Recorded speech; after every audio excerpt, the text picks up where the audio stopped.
Hi hello my dear beautiful students, welcome to PIT classes. ఈరోజు మనము target సిరీస్కి సంబంధించిన ray optics chapter గురించి discuss చేయబోతున్నాం నాన్న. Okay right. So first of all ఈ టార్గెట్ సిరీస్ ఎవరికి యూజ్ అవుతుంది అని అంటే, ఎవరైతే క్లాస్ 11th ఉండి బోర్డ్ ఎగ్జామ్కి ప్రిపేర్ అవుతున్నారో, ఇంకా క్లాస్ 12th ఉండి బోర్డ్ ఎగ్జామ్కి ప్రిపేర్ అవుతున్నారో వాళ్ళకు ఈ టార్గెట్ సిరీస్ అనేది 100% యూస్ఫుల్ అవుతుంది. Okay right. అంటే మెయిన్గా ఇది అంటే ఈ టార్గెట్ సిరీస్ బోర్డ్ ఓరియంటెడేనా అంటే ఎస్, ఎగ్జాక్ట్లీ నాన్న. ఓకేనా రైట్. సో సార్ మరి ఈ రేట్ ఆప్టిక్స్ అని చెప్పేసి అయితే రాసినారు, ఇక్కడ మొత్తం కంప్లీట్ చాప్టర్ ఎక్స్ప్లెయిన్ చేస్తారా అంటే కాదు.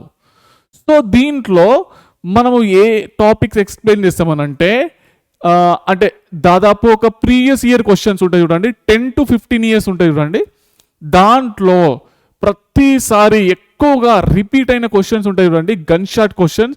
అటువంటి గన్ షాట్ క్వశ్చన్స్ని మనం టార్గెట్ పెట్టుకొని ఈ టార్గెట్ సిరీస్లో అయితే ఎక్స్ప్లెయిన్ చేయడం జరుగుతుంది నాన్న. ఓకేనా రైట్. సో ఇప్పుడు చూడండి, ఈ టార్గెట్ సిరీస్ ఎన్ని డేస్ ఉంటుంది సార్ అంటే 45 days అయితే ఉంటుంది నాన్న మీకు. ఓకే, ఈ 45 daysలో మీరు లేవకుండా ప్రతి ఒక్క వీడియో చూస్తున్నారు అనుకోండి, 100% మీ బోర్డ్ ఎగ్జామ్ టార్గెట్ 95% అనుకుంటే పక్కా అది రీచ్ అవుతారు నాన్న. ఓకేనా రైట్. సో ఏంటంటే రెగ్యులర్గా క్లాసెస్ చూడండి, నోట్స్ రాసుకోండి. లేదు సార్ నాకు ఈ నోట్స్ నేను డౌన్లోడ్ చేసుకుంటాను సార్ అంటే, దీనికి సంబంధించిన నోట్స్ అనేది కింద డిస్క్రిప్షన్లో మన యాప్ లింక్ అయితే ఉంది, యాప్ డౌన్లోడ్ చేసుకోండి, అక్కడ మీకైతే నోట్స్ అయితే అవైలబుల్లో ఉంటుంది నాన్న. ఓకేనా రైట్. చలో, సో ఇదైతే మొత్తానికైతే మీకైతే క్లియర్ అయిపోయింది, అవునా? సో టైం ఏం వేస్ట్ చేయకుండా క్లాస్ అనేది స్టార్ట్ చేసేద్దాం. ఓకే, అయితే ఫస్ట్ డౌట్ వస్తుంది, సార్ ఈ రే ఆప్టిక్స్ చాప్టర్లో మనకు 2 marksకి సంబంధించిన ఎన్ని క్వశ్చన్స్ వస్తాయి అని అంటే, ఒక క్వశ్చన్ అయితే పక్కాగా వస్తుంది. ఓకేనా, 4 marksకి సంబంధించింది కూడా ఒక క్వశ్చన్ అయితే మీకు పక్కా వస్తుంది. 8 marksకి సంబంధించింది ఏమీ రావు. ఓకేనా, అయితే ఈ క్లాస్లో మనము 2 marksకి సంబంధించిన క్వశ్చన్స్ అయితే డిస్కస్ చేయబోతున్నాం. ఓకేనా, ఒకటే ఒక క్వశ్చన్, అంటే ఈ క్లాస్ మొత్తము 2 marksకి సంబంధించిన క్వశ్చన్సే అనమాట. ఓకేనా రైట్. సో నెక్స్ట్ క్లాస్లో మనం 4 marksకి సంబంధించిన క్వశ్చన్స్ అనేది చూద్దాం. ఎస్, సో ఈరోజు మనం 2 marksకి సంబంధించిన క్వశ్చన్స్ మాత్రమే డిస్కస్ చేయబోతున్నాం. ఓకేనా, ఎట్లన్నా 8 marksకి సంబంధించింది రాదు కాబట్టి అక్కడ ఈ చాప్టర్లో ఉన్న 8 marks క్వశ్చన్స్ కూడా ఒక్కరు కూడా చదవకండి, ఇక వాటికి టైం వేస్ట్ చేసుకోకండి. ఓకేనా రైట్. సో ఫస్ట్ క్వశ్చన్ వచ్చేసి, what is dispersion which colour gets relatively more dispersed? ఓకేనా, సో ఇక్కడ క్వశ్చన్లోనే చూస్తే డిస్పర్షన్ అంటే ఇక క్వశ్చన్లోనే ఉన్నది నాన్న. ఇక డిస్పర్షన్ అంటే డిస్పర్స్ అవ్వడం, అంతేనా కదా, స్ప్రెడ్ అవ్వడం, అవునా కరెక్టేనా? ఎస్. సో దీని ఒక డెఫినేషన్ అది మీరు రాయాలి. అంటే 2 marksకి సంబంధించిన క్వశ్చన్ కాబట్టి మీరు ఒక 2 points రాసినా పక్కా మీకు 2 marks అయితే పడతాయి నాన్న. ఓకేనా చూడండి, when a beam of white light passes through a glass prism.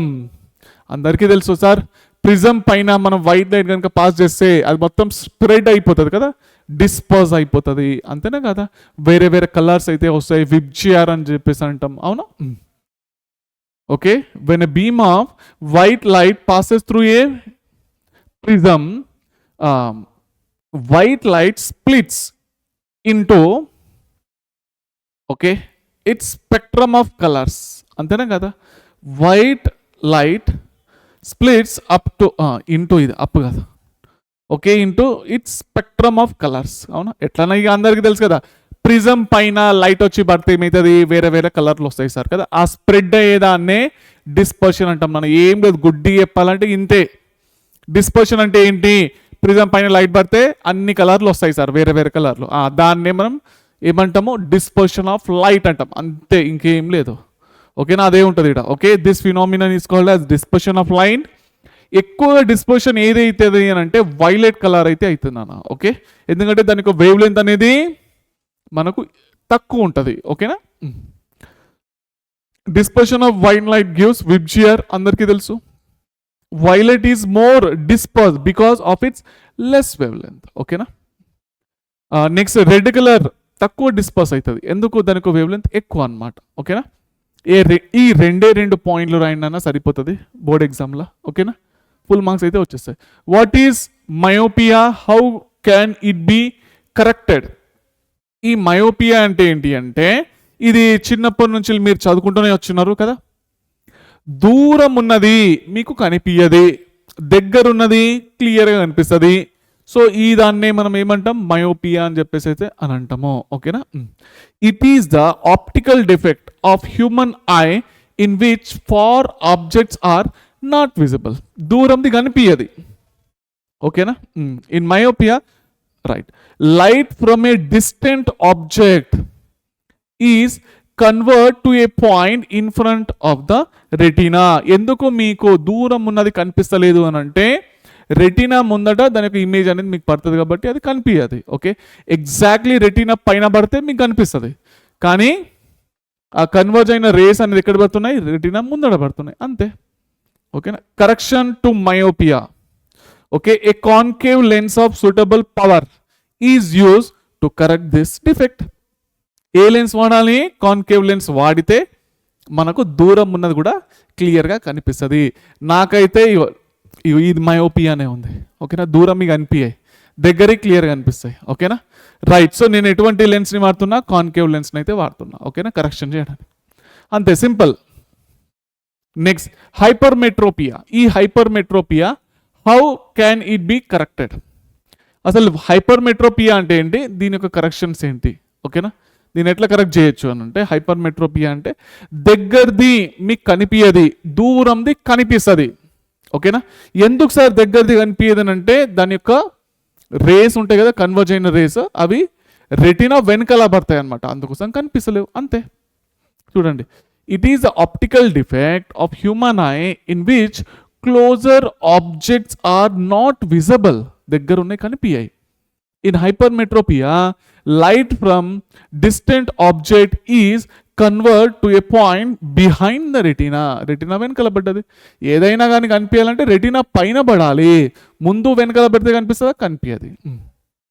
Correction to hypermetropia ఏంటి అంటే, ఏ convex lens of suitable power is use to correct this. ఓకేనా? ఇక్కడ ఏది వాడతాం? కాన్వెక్స్ లెన్స్ అయితే వాడతాం అనమాట. ఓకేనా? Right. Next, what is optical density and how is it different from mass density? Optical density అంటే ఏంటి? Mass density. మాస్ డెన్సిటీ అంటే అందరికీ తెలుసు, ఏంటది నాన్న? మాస్ పర్ యూనిట్ వాల్యూమ్ అని చెప్పేసి అయితే అంటాము. మరి ఆప్టికల్ డెన్సిటీ అంటే ఏంటి అంటే, ఒక medium, A medium which decreases the speed of light is called as optical density అని అంటాం అనమాట. ఓకేనా? ఆ మీడియంలో వెళ్ళింది అనుకోండి లైట్, తన యొక్క స్పీడ్ అనేది కొంచెం తగ్గుతుంది అన్నట్టు అట్లా. ఓకేనా? Optical density, the property of a medium which gradually decreases the speed of light is called as optical density. A medium of higher refractive index has more optical density. అవునా? Glass medium అంటాం, water medium, వాటర్లోకి పోతే light తగ్గుతుంది speed కదా, గ్లాస్లో పోతే మళ్ళా తగ్గుతుంది. అవునా? దానికి ఎక్కువ రిఫ్రాక్టివ్ ఇండెక్స్ ఉంటుంది అన్నట్టు. ఓకేనా? ఎయిర్ కానీ వాక్యూమ్ కానీ తీసుకుంటే రిఫ్రాక్టివ్ ఇండెక్స్ 1 తీసుకుంటాం, కానీ ఇవన్నీ పాయింట్స్ అయితే మీకు అవసరం లేదు. ఈ 2 మార్కులకు ఈ 2 పాయింట్లు రాస్తే సరిపోతుంది నాన్న. ఓకే? నెక్స్ట్, ఈ మాస్ డెన్సిటీ ఆల్రెడీ చెప్పినాను. మాస్ పర్ యూనిట్ వాల్యూమ్ని మనం మాస్ డెన్సిటీ అని చెప్పేసి అయితే అని అంటాము. దానికి దీనికి మధ్యలో ఏమైనా రిలేషన్షిప్ ఉందా అంటే ఏమీ లేదు, అది వేరు ఇది వేరు. ఓకేనా? There is no direct relation between mass density and optical density. Next, define power of a convex lens. What is its units? Power of convex lens. Power అంటే ఏంటి నాన్న? Reciprocal of focal length. అందరికీ తెలుసు కదా, 7th class నుంచి అయితే వస్తున్నది. అవునా? Okay, power of convex length ఏంటి? Reciprocal of focal length. So power form ఏంటి? 1/f, అంతే, ఇంకేం లేదు. చిన్న చిన్న పాయింట్లు. దీని యొక్క యూనిట్స్ ఏంటి? Dioptre. Okay. Next, define focal length and radius of curvature of concave lens. ఓకేనా? కాన్కేవ్ లెన్స్, ఫోకల్ లెంత్ అంటే ఏంటి నాన్న? ఓకే, మీరు ఎటువంటి లెన్సెస్ తీసుకున్నా, కాన్వెక్స్ తీసుకున్నా, కాన్కేవ్ తీసుకున్నా, ఓకే, మీకు ఏమొస్తుంది? ఇది చూడండి, ఫోకల్ లెంత్ అని చెప్పేసి అయితే అన్నాడు. అవునా కదా? రైట్. సో ఇదేంది నాన్న? ఆప్టికల్ సెంటర్ అంటాం. ఆప్టికల్ సెంటర్, అవునా? ఇదేంది? సెంటర్లో ఉన్నదాన్ని సెంటర్ ఆఫ్ కర్వేచర్ అని చెప్పేసి అంటాం, అవునా? ఫోకల్ లెంత్ అంటే ఏంటి? ఓకేనా? ఇగో ఇదేంది? ఫోకస్ అన్నమాట, అవునా కదా? అవునా? సో ఇదేంది? ఫోకస్. ఈ ఫోకస్ నుంచి వెళ్ళి ఆప్టికల్ సెంటర్ మధ్యలో ఉన్న డిస్టెన్స్ని మనం ఏమంటాం? ఫోకల్ లెంత్ అని చెప్పేసి అంటాం, అవునా? రేడియస్ ఆఫ్ కర్వేచర్ అంటే ఏంటి నాన్న? ఓకే, ఇది చూడండి, సెంటర్ ఆఫ్ కర్వేచర్ నుంచి వెళ్ళి ఆప్టికల్ సెంటర్ మధ్యలో ఉన్న డిస్టెన్స్ని రేడియస్ ఆఫ్ కర్వేచర్ అంటాం. అంతే, ఏం లేదు, అదే పాయింట్స్ ఉంటాయి చూడండి, సింపుల్. ఫోకల్ లెంత్ అంటే ఏంటి? The distance between the optical centre of concave lens and its principal focus. ఈ ఫోకస్ ఏంటి? ప్రిన్సిపల్ ఫోకస్, అవునా? వాటి మధ్యలో ఉన్న దూరాన్ని మనం ఏమంటాం? ఫోకల్ లెంత్ అంటాం. ఓకే, రేడియస్ ఆఫ్ కర్వేచర్ అంటే ఏంటి? ఆల్రెడీ చెప్పిన, ఈ సెంటర్ నుంచి వెళ్ళి వీటి మధ్యలో ఓకే, సికి ఓకి మధ్యలో ఉన్న డిస్టెన్స్నే మనం ఏమంటాం? సెంటర్ ఆఫ్ కర్వేచర్ అంటాం. ఓకేనా? The radius of curvature of a concave lens is the radius of the sphere of which the lens is a part. Okay, it can also be defined as the distance between the point on curvature and center of curvature. ఓకేనా? Point of curvature అంటే ఇది అన్నట్టు. ఓకేనా? Optical, ఇగో ఇదేంది? Optical centre of curvature, వీటి మధ్యలో ఉన్న డిస్టెన్స్ని కూడా మనము సెంటర్ ఏమంటామో? రేడియస్ ఆఫ్ కర్వేచర్ అని చెప్పేసి కూడా రాస్తాము. మీ ఇష్టం, ఇది రాసినా అది రాసినా మార్కులు అయితే పడతాయి, పెద్ద ప్రాబ్లం అయితే లేదు. ఓకేనా? ఇదైతే క్లియరేనా? క్లియర్. కాన్వెక్స్ లెన్స్, మీరు కాన్వెక్స్ లెన్స్ తీసుకోండి, కాన్కేవ్ లెన్స్ అయినా తీసుకోండి, ఏదైనా తీసుకున్నా పెద్ద ప్రాబ్లం అయితే లేదు. ఓకేనా?